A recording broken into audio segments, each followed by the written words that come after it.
주님 앞에 나오신 여러분들을 환영합니다. 우리 오늘 함께 은혜 받으실 하나님의 말씀은 마태복음입니다. 신약성서 마태복음 15장 21절에서 28절까지의 말씀입니다. 제가 가진 성경으로 신약성서 25페이지, 26페이지에 있습니다. 다 같이 일어나셔서 우리 하나님께서 주신 말씀 한 목소리로 함께 읽도록 하겠습니다. 시작. 예수께서 거기서 나가사 두로와 시돈 지방으로 들어가시니 가나안 여자 하나가 그 지경에서 나와서 소리질러 이르되 주 다윗의 자손이여 나를 불쌍히 여기소서. 내 딸이 흉악하게 귀신 들렸나이다 하되 예수는 한 말씀도 대답하지 아니하시니 제자들이 와서 청하여 말하되 그 여자가 우리 뒤에서 소리를 지르오니 그를 보내소서. 예수께서 대답하여 이르시되 나는 이스라엘 집에 잃어버린 양 외에는 다른 데로 보내심을 받지 아니하였노라 하시니 여자가 와서 예수께 절하며 이르되 주여 저를 도우소서. 대답하여 이르시되 자녀의 떡을 취하여 개들에게 던짐이 마땅하지 아니하리라. 여자가 이르되 주여 올소이다마는 개들도 제 주인의 상에서 떨어지는 부스러기를 먹나이다 하니 이에 예수께서 대답하여 이르시되 여자여 내 믿음이 크도다. 내 소원대로 되리라 하시니 그때로부터 그의 딸이 나으니라. 아멘. 말씀을 높이 들고 이 말씀에 대한 우리의 신앙 고백하시겠습니다. 주의 말씀은 내 인생의 빛입니다. 주의 말씀은 내 삶을 변화시키는 능력입니다. 주의 말씀에 내 마음 문을 엽니다. 듣고 깨닫고 말씀대로 살겠습니다. 아멘. 우리의 고백대로 오늘 주시는 하나님의 말씀이 우리 인생의 빛이 될 줄로 믿습니다. 한 아이가 엄마랑 같이 쇼핑을 갔다가 이 슈퍼마켓에서 어떠한 글자를 보고서 읽었습니다. 초코파이 상자였는데 아이가 한 글자 한 글자 읽었습니다. 초코파이, 그 다음에 아홉, 이렇게 읽는 것이었습니다. 엄마가 생각 없이 듣다가 초코파이 아홉? 좀 이상한데? 라는 생각이 들었습니다. 왜냐하면 초코파이 한 상자 하면 보통은 12개가 들어있죠. 그리고 요즘 좀 작게 만들어서 판다고 해도 6개가 들어있는데 9개가 들어있는 초코파이의 상자는 머릿속에서 쉽게 떠오르지가 않았습니다. 초코파이 9? 우리 아이가 뭘 보고 읽었지? 하고서 그쪽으로 시선을 돌려서 보았습니다. 그랬더니 아이가 읽은 게 맞았어요. 무슨 상자를 보고 읽은 것이었냐면 바로 이 상자입니다. 오리온 초코파이 9. 네, 정이라는 글자인데 9이 보이십니까? 네. 그래서 이 엄마가 이제 아이에게 웃으면서 이야기해 줬습니다. 야, 이거는 9이 아니라 정이라는 한자야. 이렇게 이야기해 줬습니다. 그랬더니 이 아이가 뭐라고 답했을까요? 앞으로 이걸 보고 정이라고 읽어야 되겠다, 이렇게 반응한 것이 아니고, 아니야 엄마, 이거 9이 맞아. 봐봐, 이응 있지, 아 있지, 위에 히읗 있고, 그다음에 밑에 비읍이 조금 이상하지만 아빠가 글씨를 흘렸을 때 쓰는 것처럼 비읍 비슷하잖아, 9이잖아 9, 이렇게 우기기 시작했습니다. 이 아이들은 자기에게 보이는 대로 생각하고 보이는 그대로 이해하고 그대로 말합니다. 그리고 누가 그것이 아니다, 그것이 잘못됐다라고 이야기하더라도 받아들이지 않고 우깁니다. 그런데 아이가 이렇게 잘못 보고 또 자기가 생각한 것이 옳다고 우긴다고 하더라도 아이이기 때문에 이런 아이의 모습이 재밌고 또 귀엽기도 합니다. 그런데 만약에 아이가 아니라 어른이 초코파이 9이라고 읽었다고 생각해 보십시오. 그 어른에 대해서 어떻게 생각하시겠습니까? 좀 건강하지 않은가? 이렇게 생각할 수 있을 것입니다.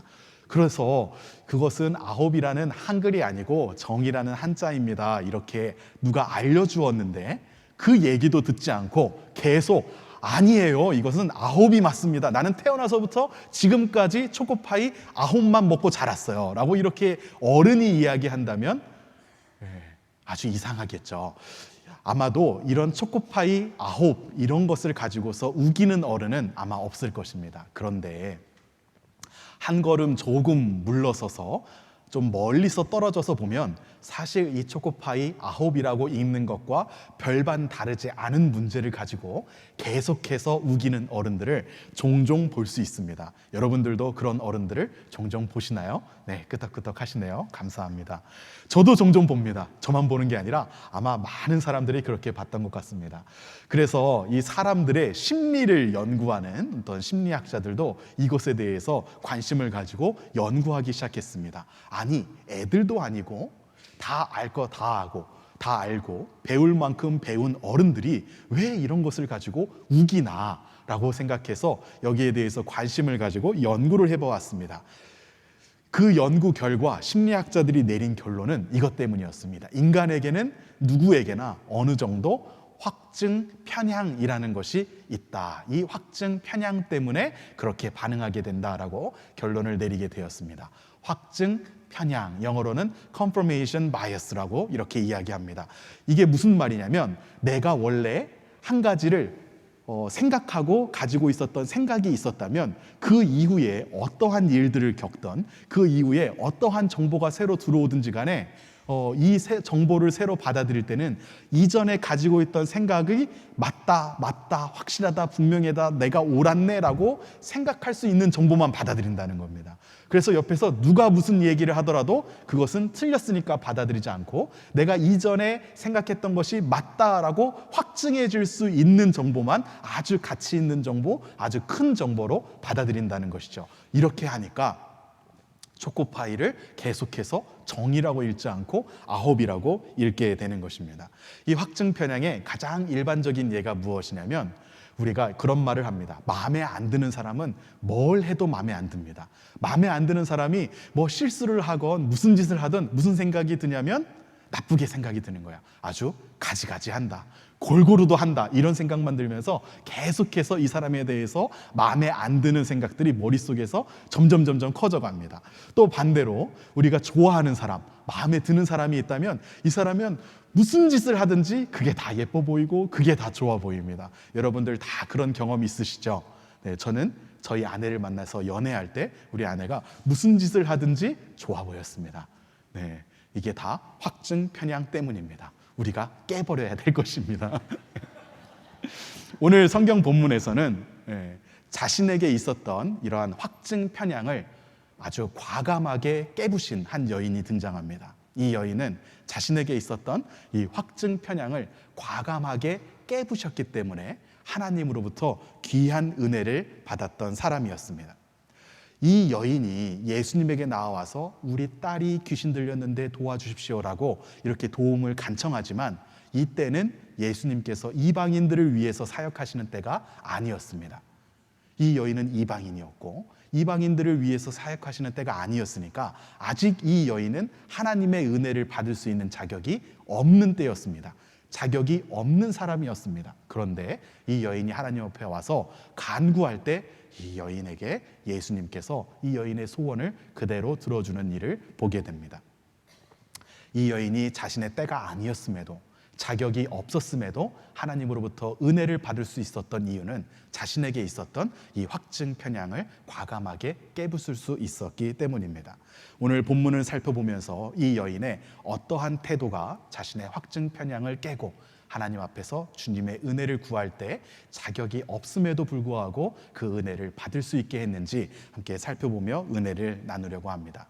가나안 여인은 어떻게 하나님의 은혜를 받을 수 있었습니까? 첫 번째로 하나님 앞에 제대로 엎드릴 수 있었기 때문입니다. 가나안 여인은 하나님 앞에서 제대로 그냥 엎드린 것이 아니라 제대로 엎드릴 수 있었기 때문에 때가 아님에도 불구하고 자격이 없음에도 불구하고 하나님의 은혜를 받을 수 있었습니다. 오늘 읽은 본문이 시작하는 이야기의 배경은 두로와 시돈 지방이라고 전해주고 있습니다. 익숙하시죠? 예수님께서 두로와 시돈 지방으로 다니기도 하셨다라는 이야기가 우리 성경을 통해서 많이 접하게 됩니다. 그런데 이 두로와 시돈 지역은 그냥 보통의 이방 지역이 아니었습니다. 두로와 시돈 지방에 살고 있는 이 이방인들은 이스라엘 백성들이 다른 이방인들보다 특별히 더 싫어하는 그런 민족이었습니다. 그리고 이 두로와 시돈 지방에 살고 있는 가나안 사람들도 다른 민족들보다 특별히 더 이스라엘 사람들을 아주 싫어했습니다. 그 이유가 무엇이냐면 이 배경이 사사기서에 나와요. 사사기서 1장부터 3장까지 읽어보면 하나님께서 주신 이 가나안 땅을 이스라엘 백성들이 전투를 통해서 빼앗는데, 자신들의 땅을 빼앗기고 새롭게 딴 곳으로 가서 정착한 그 가나안 땅에 살던 사람들이 정착한 곳이 어디였냐면 바로 두로와 시돈 지방이었습니다. 그곳에서 살면서 지속적으로 이스라엘 백성들에게 부정적인 영향을 미쳐왔던 사람들이 바로 두로와 시돈 지방의 사람들이었습니다. 시돈 출신의 아주 악명 높은 여인이 한 명 있습니다. 잘 아시죠? 구약 성경에 나오는 이세벨입니다. 그리고 또 이 두로와 시돈 지방에서 그렇게 유행했었던 바알 종교가, 그 바알 종교가 구약 성경 내내 이스라엘 백성들을 괴롭히고 하나님 앞에서 바로 서지 못하게 방해해왔던 역사가 구약에 아주 적나라하게 전부 다 기록되어 있습니다. 그러니까 이스라엘 백성들이 볼 때에는 그 두로와 시돈 지방 하면 악의 소굴, 그냥 우리를 망가뜨리고 우리에게 부정적인 것들을 계속해서 주는 그러한 지역입니다. 그러니까 그 지역에 살던 사람들이 마음에 들 리가 없었겠죠. 다른 민족들보다 더 마음에 들지 않았고 아주 미워했습니다. 이스라엘 백성들의 입장에서 보면 두로와 시돈 지방에 살던 사람들은 우리의 조상들이 온전히 내쫓아내지 못한, 온전히 멸절시키지 못한 그러한 실패의 후손들이었습니다. 반면에 이 두로와 시돈 지방에 살던 사람들의 입장에서 이스라엘 백성들을 본다면 이스라엘 백성들은 잔혹하게 쳐들어와서 우리를 내쫓은 그 정복자들의 후예들입니다. 나중에 우리가 힘을 기른다면 언젠가 다시 빼앗아야 되는 땅에 살고 있는 침략자들이라고만 생각이 되었습니다. 그래서 두로와 시돈 지방에 살던 사람들, 그리고 이스라엘 지역에 살던 유대인들, 서로 간의 감정의 골이 아주 깊었고 서로 간에 상종치 못할 사람들이라고 서로 생각하던 그러한 사람들이었습니다. 그런데 예수님은 왜 이러한 두로와 시돈 지방으로 행하셨을까요? 마태복음 15장을 처음 열 때 시작하는 장면을 보면 예수님과 유대의 종교 지도자들 간의 율법적인 논쟁 이야기가 나옵니다. 예수님과 유대의 종교 지도자들, 즉 바리새인들과 서기관들 사이에 논쟁이 깊어졌는데 이들이 예수님께서 어떠한 가르침을 주든지 간에 받아들이려고 하지 않았습니다. 그래서 논쟁은 점점 깊어졌지만 마치 아주 소모적인 논쟁처럼 되어버렸습니다. 이 논쟁 가운데 예수님도 조금은 지치셨던 것 같습니다. 예수님도 하나님이시지만 우리 인간의 몸을 입으셨기 때문에 본인이 사역하시는 것에서 열매를 보지 못할 때, 사람들이 열매를 맺기는커녕 점점 더 예수님에 대한 적대감만 키워가고 있을 때 예수님도 지치셨던 것 같습니다. 그래서 예수님께서 지금은 좀 쉬면서 유대인들 없는 곳으로 가서 쉬어야 되겠다라고 할 때 선택한 곳이 바로 두로와 시돈 지방이었습니다. 그 지역에는 절대 유대인들이 들어오지 않을 지역이었기 때문입니다. 그래서 마가복음 7장 24절에 보면 예수님께서 이 두로와 시돈 지방에 가신 배경을 이렇게 설명하고 있습니다. 같이 읽겠습니다. 시작. 예수께서 일어나사 거기를 떠나 두로 지방으로 가서 한 집에 들어가 아무도 모르게 하시려 하나 숨길 수 없더라. 예수님께서 아무도 모르게 두로 지방에 있는 한 집에 가셔서 거기서 좀 쉬시면서 재충전하시고 싶으셨습니다. 왜냐하면 예수님은 이 두로와 시돈 지방에 가서는 하나님의 일을 할 것이 없다라고 생각했기 때문입니다. 두로와 시돈 지방에서는 하나님의 역사를 일으킬 필요도 없고 지금 그 지역에 가서는 사역을 하러 간 것이 아니었습니다. 예수님은 그저 쉬러 한 집에 들어가서 조용하게 아무도 모르게 쉬시면서 재충전하시고 싶으셨습니다. 그러한 마음으로 가신 것이었습니다. 왜냐하면 특별히 예수님께서 먼저 사역하셔야 되는 대상이 바로 유대인이었기 때문입니다. 그래서 유대인들을 대상으로 상대하시다가 사역하시다가 조금은 재충전이 필요하셔서 이방 지역으로 옮기셨을 때 쉬러 가셨던 그곳에서 한 여인을 만납니다. 바로 이 여인이 오늘 본문에 등장하는 가나안 여인입니다. 이 여인이 예수님 앞에 나와서 예수님에게 도움을 구합니다. 저의 딸이 흉악하게 귀신 들렸습니다. 어떠한 증세를 보였는지는 정확하게 말하고 있지 않아서 모르지만 그냥 귀신 들린 것이 아니라 아주 흉악하게 귀신 들렸다라고 이렇게 이야기하고 있는 것을 볼 때 아마 정상적인 생활이 불가능하지 않았을까라고 이렇게 짐작할 수 있습니다. 그 본인의 딸이 흉악하게 귀신이 들려서 정상적인 생활을 할 수 없는 기간이 어느 정도 되었는지는 모르지만 어머니로서 참 마음이 아팠던 것 같습니다. 아마 여러 가지 방법들을 통해서 이 딸을 도와주고 싶었지만 그렇게 할 수 없었던 것 같습니다.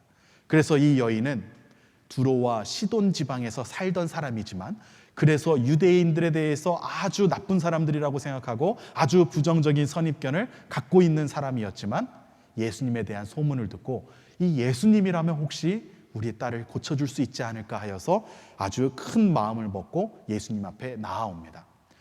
이 여인이 두로와 시돈 지방에 살던 사람이었다라는 것을 생각한다면 이 여인이 유대인이었던 예수님 앞에 나와서 저의 딸을 도와주십시오라고 이렇게 도움을 간청하는 것이 결코 쉬운 선택이 아니었을 것입니다. 내가 꼭 그렇게 해야 되나? 유대인에게 아무리 능력이 많다고 소문은 들었지만 정말 그 치사한 사람들에게 가서 내가 머리를 숙이고서 도움을 달라고 요청해야 되나? 내가 이러한 아쉬운 소리를 해야 되나? 이런 생각이 들었을지도 모르겠습니다. 또 주변의 다른 사람들도 이 여인이 예수님에게 가서 도움을 요청하려고 한다라는 이러한 이야기를 들었을 때 아마 주변에서 말렸을지도 모르겠습니다. 당신 유대인들이 어떤 사람들인지 모르느냐? 이스라엘 백성들이 어떤 사람들인지 모르느냐? 도움을 청할 데가 없어서 그 유대인인 예수에게 가가지고 도움을 청한다는 것이 말이 되느냐? 가봤자 도움받지 못한다. 가지 말라. 이런 말을 아마 수없이 들었을지도 모르겠습니다. 이 여인이 이러한 반대들, 자신 안에 있었던 유대인에 대한 부정적인 마음들, 선입견들 다 깨고 예수님 앞에 큰맘 먹고 나와서 예수님 앞에 엎드려서 도움을 요청합니다. 저의 딸을 도와주소서. 그랬을 때 예수님께서 어떻게 하셨습니까? 오늘 본문 15장 23절 말씀에 보면 이렇게 이야기하고 있습니다. 예수는 한 말씀도 대답하지 아니하시니. 그냥 거절하신 것도 아니고 예수님께서 아예 아무런 말씀도 대답하시지 않으셨습니다. 철저한 무시, 철저한 침묵으로 일관했습니다. 아주 큰 맘 먹고 나와서 예수님에게 도움을 요청하는 이 여인에게 예수님께서 보여주신 모습이 철저한 외면과 냉대, 침묵이었습니다. 이 여인의 마음 가운데 어떠한 생각이 들었을까요? 아, 역시 유대인이네. 내가 괜히 왔다. 이런 생각이 들 수 있지 않았겠습니까? 그런데 이 여인은 이것에 아랑곳하지 않고 계속해서 예수님에게 도움을 요청했던 것 같습니다. 그래서 주변에 있었던 사람들이 예수님에게 오히려 간청합니다. 예수님, 저 여자 좀 떠나가게 하십시오. 왜 아무 말도 안 하고 그러고 계십니까? 라고 이렇게 이야기했던 것 같습니다. 그랬더니 예수님께서 무엇이라고 하십니까? 마태복음 15장 24절 말씀입니다. 같이 함께 읽겠습니다. 시작. 예수께서 대답하여 이르시되 나는 이스라엘 집에 잃어버린 양 외에는 다른 데로 보내심을 받지 아니하였노라 하시니. 하도 시끄럽게 예수님에게 도움을 요청해서 주변의 사람들이 저 사람 좀 어떻게 해 주십시오라고 그렇게 이야기를 하니까 그제서야 예수님께서 철저하게 냉대로 외면하시던 예수님께서 그제서야 한 말씀 하시는데 이 말씀이 무엇이냐면 나는 이스라엘 집에 잃어버린 양 외에는 다른 데로 보내심을 받지 아니하였다. 나는 너를 위해서 이곳에 온 것이 아니다. 나는 너를 위해서 해줄 마음이 없다. 그러니까 돌아가라라는 이야기입니다. 이러한 이야기를 들었을 때 두 번이나 거절당한 이 여인의 마음에서 어땠을까요? 정말로 역시나 유대인이구만. 혹시나 하고 도움을 간청하며 나왔는데 역시나 유대인처럼 아주 냉정하게 나를 거절하는구나. 이러한 마음이 들었을 것입니다. 이것이 바로 우리가 가지고 있는 확증 편향의 일부분입니다. 이방인의 입장에서 자신들이 계속해서 생각해오던 유대인의 모습들, 유대인의 나쁜 부정적인 모습들을 생각하고 있었을 때 예수님께서 이렇게 반응하셨다면 아마 이 여인은 가장 쉬운 선택이 자신이 이전에 가지고 있었던 유대인에 대한 부정적인 생각을 점점 더 강화해 나가는 확증 편향에 빠지는 것이 가장 쉬운 반응이었을 것입니다.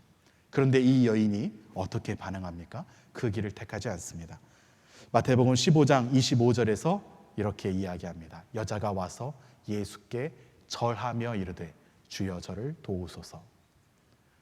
두 번이나 간청을 했는데 예수님께서 두 번이나 거절하셨을 때 이 여인은 예수께 절하며 엎드렸다고 이야기합니다. 저는 이 구절에서 절하며라는 단어에 주목하기를 원합니다. 여러분들이 가지고 계신 성경에서 혹시 영어 성경을 같이 가지고 계시다면 가지고 계신 성경에서 ESV, NIV, NASB 같은 성경에서는 이 절하며라는 단어를 kneel라고 번역했습니다. 무릎 꿇었다라는 이러한 단어로 번역했을 것입니다. 그런데 반면에 킹 제임스 버전과 뉴 리빙 트랜슬레이션 버전을 보면 거기서는 이것을 kneel,라고 번역하지 않았고 worship라고 번역한 것을 볼 수 있습니다. 하나님께 예배했다라는 것이죠. 헬라어 단어로는 한 단어인데 똑같이 무릎 꿇다, 엎드리다라는 단어입니다. 그런데 이 대상이 사람이라면 무릎 꿇었다, 엎드렸다 이렇게 번역하고 이 대상이 신이라면 하나님이라면 하나님께 경배했다, 예배했다라고 번역하는 단어입니다. 그래서 어떠한 성경에서는 번역자들이 생각할 때 예수님이시긴 하지만 지금 예수님은 인간의 모습으로 오셨기 때문에 이 여인이 예수님께 무릎 꿇었을 때 이것을 절하며라고 이렇게 번역을 했고, 또 어떠한 번역자들은 인간의 모습을 입고 오셨지만 지금 신적인 분이시니까 예수님께 경배하며라고, 예수님께 예배하며라고 이렇게 번역한 것입니다. 우리가 드리는 예배를 성경에서 표현하는 단어가 바로 우리가 하나님 앞에 엎드린다라는 의미의 단어를 가지고 우리가 예배한다라는 것을 표현합니다. 이 말씀을 준비하면서 이 부분을 묵상할 때 저는 참 큰 은혜를 받았습니다. 우리가 하나님을 예배한다, 우리가 하나님을 경배한다고 할 때 어떠한 이미지가 머릿속에 떠오르시나요?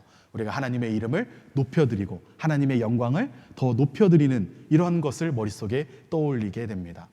그런데 성경에서 하나님께 예배하는 것을 표현할 때는 하나님을 높여드린다라는 의미의 다른 단어들이 수없이 많음에도 불구하고 그런 단어를 사용해서 예배한다라는 의미를 찾아낸 것이 아니라 내가 땅에 엎드러진다라는 이 단어를 사용해서 하나님 앞에 예배한다라는 이 의미를 표현해낸다는 것이죠. 이것이 바로 우리가 드리는 예배의 개념을 아주 잘 담고 있습니다. 하나님은 우리가 높여드리지 않아도 더 이상 높아질 수 없을 만큼 존귀하고 높으신 곳에 계십니다. 그런데 우리가 하나님을 높여드린다, 우리가 하나님께 예배한다, 경배한다라고 생각할 때 나 자신의 위치를 그대로 고수하면서 나 자신이 내려가고 싶지는 않고 그대로 고수하면서 하나님이 더 높아지십시오라고 여기서 이만큼 높여드리기를 원하는 방식으로 하나님을 예배하기를 원하는 때가 많이 있습니다. 근데 성경에서 말하는 예배는 내가 높은 자리에서 그 자리에서 하나님을 더 높이 올려드리라는 이것이 예배가 아니라 내가 있는 자리에서 내려와서 땅에 엎드려서 절하는 것, 그것이 바로 예배다라고 이야기합니다. 예배가 이렇다라고 본다면 우리의 예배는 하나님 앞에서 엎드려지는 것이 되어야 합니다. 우리가 예배를 통하여서 하나님으로부터 정말 귀한 은혜를 받았다, 이 예배 가운데 하나님께서 함께하여 주셔서 나를 변화시켜 주셨다라고 한다면 우리의 이 예배를 드리고 난 이후의 모습은 땅에 엎드러지는 모습이어야 합니다. 죄송한 말씀을 한 가지 드리면 많은 성도님들이, 우리 교회뿐만이 아니라 대부분의 많은 성도님들이 예배 가운데 설교 말씀을 통해서 지적인 동의를 하시면 은혜 받았다라고, 죄송합니다, 착각하십니다. 설교 말씀을 통해서 좋은 말씀을 듣고 내가 지적으로 동의했다, 아니면 어떠한 감동을 받았다, 이러면 은혜를 받았다라고 착각하십니다. 진짜 은혜는요, 감동이 아니고 이 말씀에 대한 설명에 대한 지적인 동의가 아닙니다. 진짜 하나님으로부터 예배를 통해서 은혜를 받았다 하면 우리가 예수님 앞에 엎드려지는 것입니다. 그러면 우리가 엎드려진 것이 무엇을 의미할까요? 내가 이전에 가지고 있었던 나의 선입견들, 내가 이전에 가지고 있었던 확증 편향들, 이런 거를 전부 다 깨버리는 것이 내가 이 예배 가운데 은혜를 받은 것이 됩니다. 그래서 우리가 드린 이 예배를 하나님께서 진짜 받으셨고, 이 예배를 통해서 내가 진짜로 은혜를 받았는지 안 받았는지 확인할 수 있는 방법은 이 예배당을 나가면서 그 이전에 내가 가지고 있었던 선입견이 얼마나 깨졌는가, 그 이전에 내가 가지고 있었던 확증 편향이 얼마나 깨졌는가를 살펴보면 정확합니다. 예배당을 들어오기 전에는 어떤 분을 생각하면 그분은 그냥 미운 사람이라서 무슨 짓을 해도 밉게 보이고 무슨 짓을 해도 부정적으로만 보였던 사람이 이 예배당을 나갈 때는 하나님의 사람으로 느껴진다. 나의 형제로 느껴진다. 그러면 예배를 제대로 드리신 것입니다. 또 이 예배당을 나갈 때 내가 그 이전에 너무너무 마음에 들고 너무너무 예쁜 사람이 있어서 그 사람의 잘못된 것 다 감춰주고 싶고 다 가려주고 싶고 하나도 드러내주고 싶지 않은 사람이 있었다. 그러면 또 우리가 예배를 잘 드렸다고 한다면 제가 나갈 때 사랑으로 권면해 줄 수 있는 마음이 우리 가운데 생겨야 우리가 이 예배를 제대로 드린 것입니다. 우리가 보통 그런 얘기를 많이 합니다. 우리의 예배가 예배당에서만 예배가 이루어지는 것이 아니라 우리의 세상에서의 삶 가운데서 이루어져야 한다. 세상의 삶 가운데서 이루어지는 예배는 우리가 세상에서 하나님 얘기를 많이 하는 것이 삶의 예배가 아닙니다. 세상에 나가서 나는 예수님을 믿는 사람입니다 라고 하면서 식당에서 큰 소리로 식사 기도를 하는 것이 우리의 삶이 예배가 되는 것이 아닙니다. 우리의 차에 십자가를 붙여놓고 다니는 것이 우리의 삶이 예배가 되는 것이 아닙니다.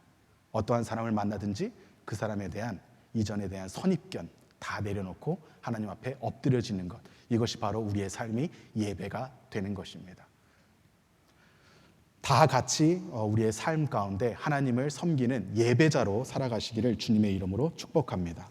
우리가 세상 가운데 어떠한 반대에 부딪힐 때 이 가나안 여인처럼 내가 원하는 것이 있지만 그대로 이루어지지 않고 누군가랑 부딪힐 때, 그럴 때 우리가 해야 될 것은 이 여인처럼 엎드려지는 것입니다. 그냥 엎드려지는 것이 아니라 제대로 엎드려지는 것입니다.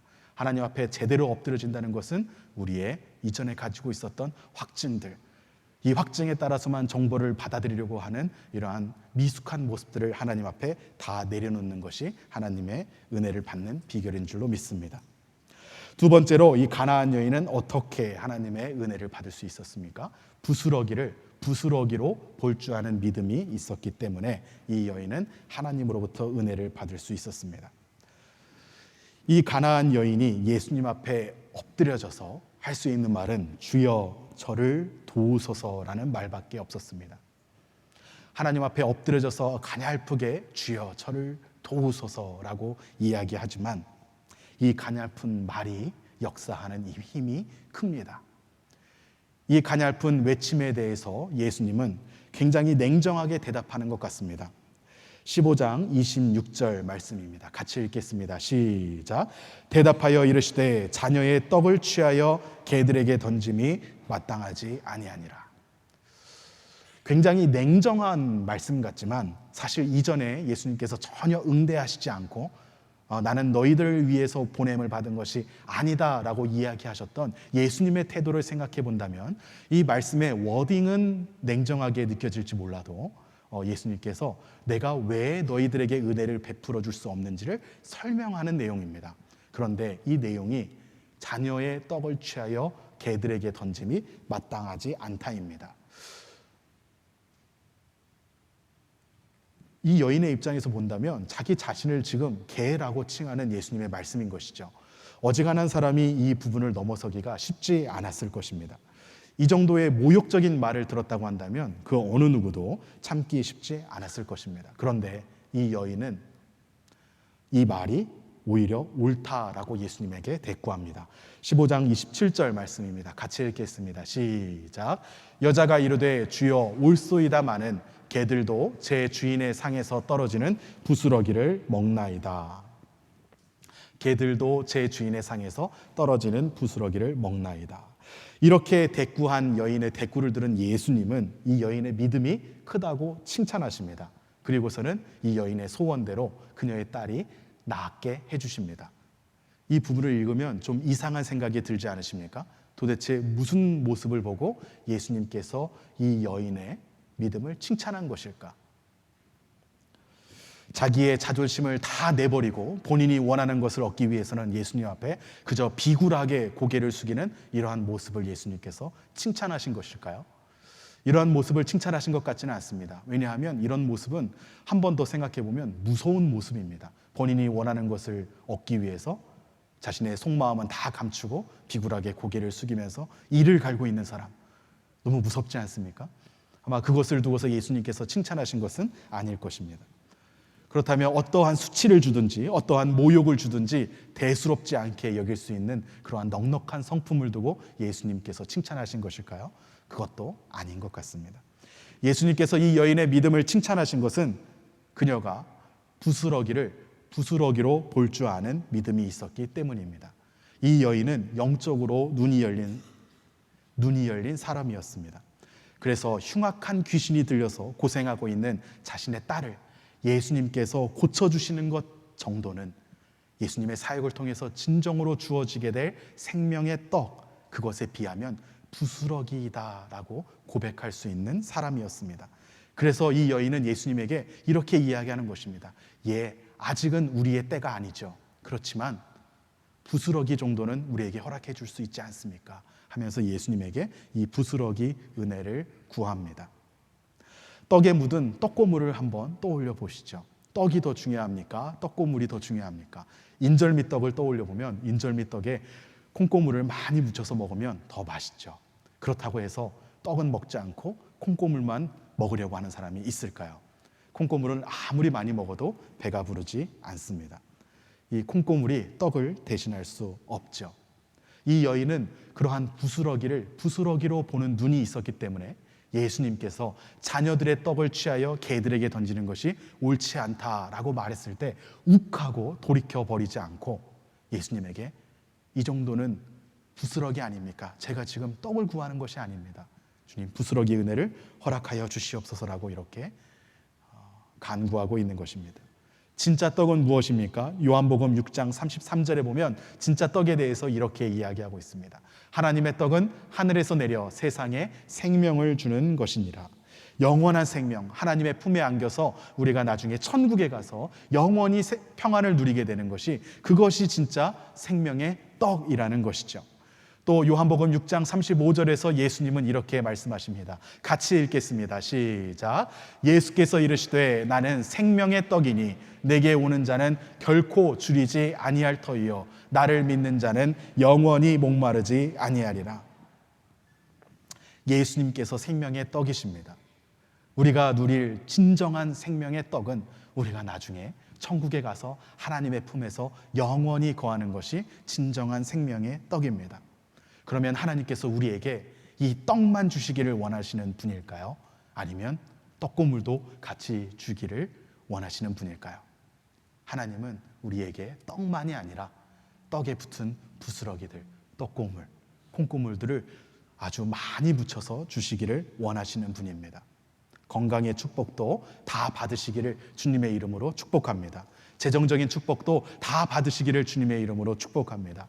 그리고 사업이 잘 되고 하시는 비즈니스들 가운데서도 아주 큰 은혜가 임하기를 주님의 이름으로 축복합니다. 자녀들이 잘 되는 축복, 또 좋은 사람들을 만나는 그러한 관계의 축복도 다 받으시기를 주님의 이름으로 축복합니다.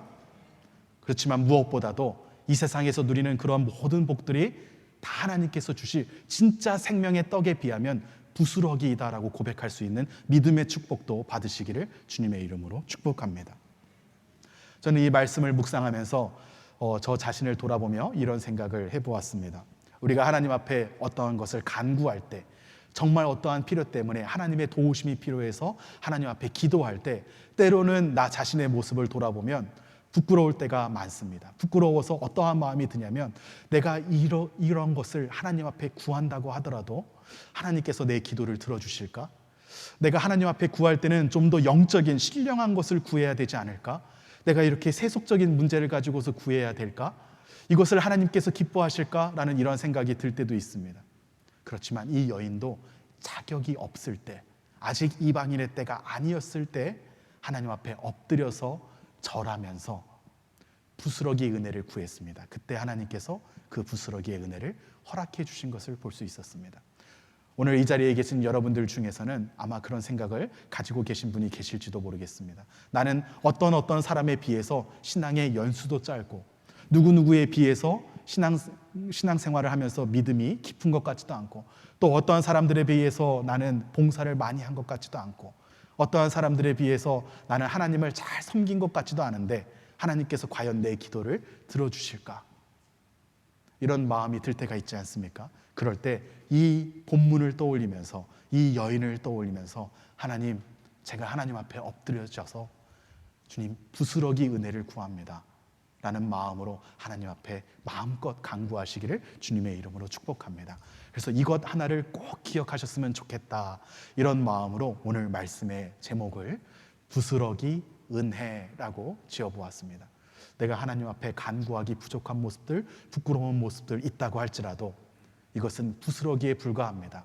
주님께서 우리에게 생명의 떡도 주셨는데 부스러기 구하는 것 충분히 하나님께서 주실 수 있는 분입니다. 그 믿음에 의지해서 하나님 앞에 나아가시기를 주님의 이름으로 축복합니다.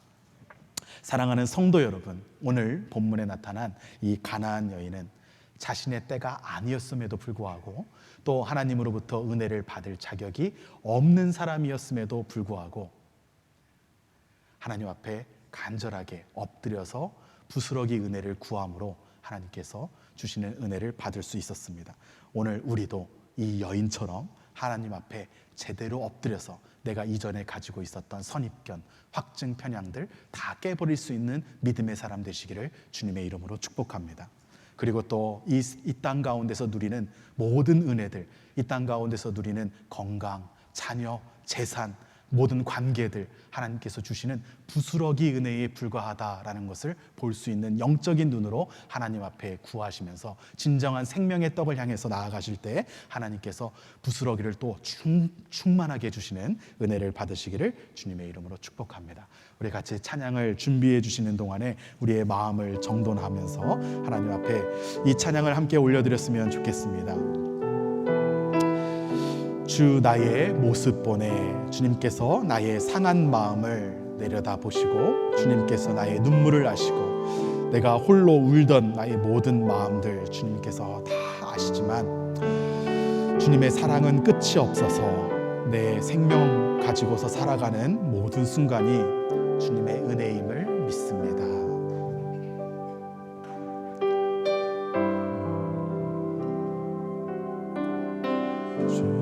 나의 모습 보내 상한 나의 맘 보시네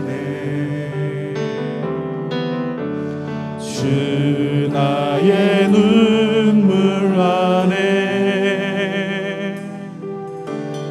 홀로 울던 맘 아시네 주 사랑 내게 있네 그 사랑이 날 채우네 주네 내게 있네 그대로 날 세우네 세상 소망 다 사라져가도 주의 사랑은 끝이 없으니 살아가는 이 모든 순간이 주 은혜임을 나는 믿네 세상 소망 다 사라져가도 세상 소망 다 사라져가도 주의 사랑이 끝이 없으니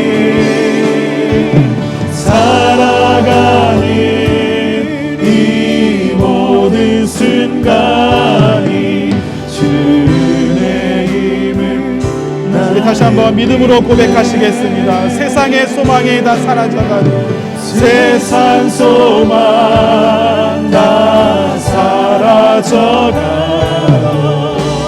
주의 사랑이 끝이 없으니 살아가는 이 모든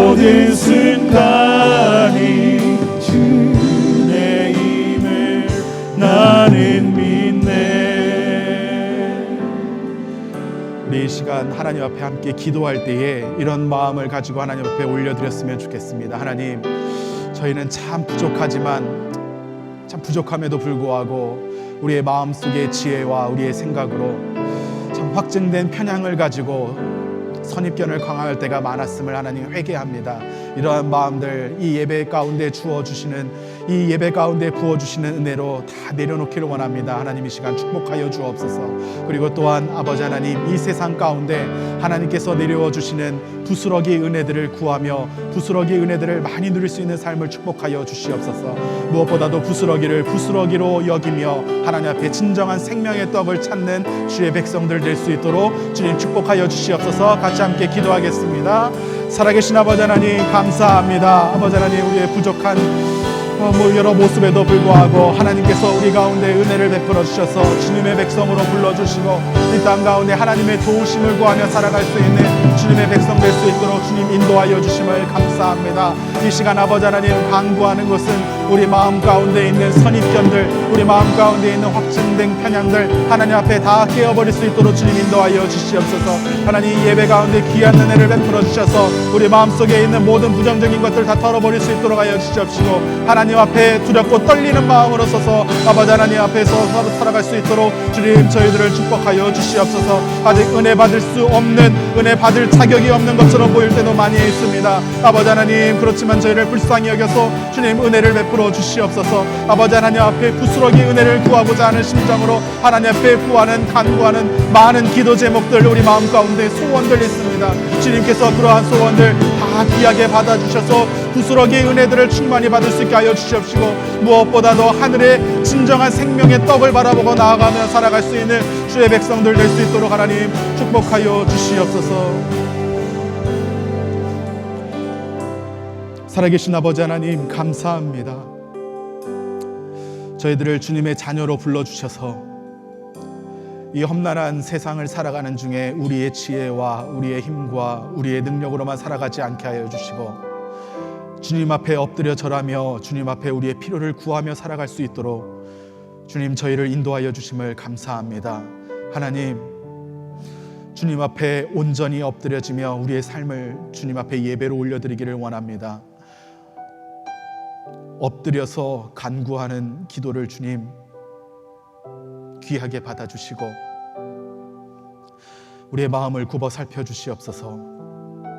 또한 아버지, 이 땅 가운데서 우리에게 필요한 모든 것들, 우리가 은혜를 받을 자격이 없는 자임에도 불구하고 주님 앞에 부스러기 은혜를 구했던 이 가나안 여인의 마음처럼 그 마음을 가지고 기도하며 나아갑니다. 주님, 우리 마음 가운데 있는 여러 가지 소원들 주님께서 살펴주시고 이루어주시고 주님의 뜻 가운데서 주님 인도하여 주시옵소서. 그러나 무엇보다도 이 땅 가운데서 누리는 모든 은혜들을 부스러기로 여길 줄 알며 진정한 생명의 떡이신 예수님을 바라보고 따라가며 살아갈 수 있는 복된 저희들 될 수 있도록 주님 축복하여 주시옵소서. 예수님의 이름으로 기도합니다. 아멘.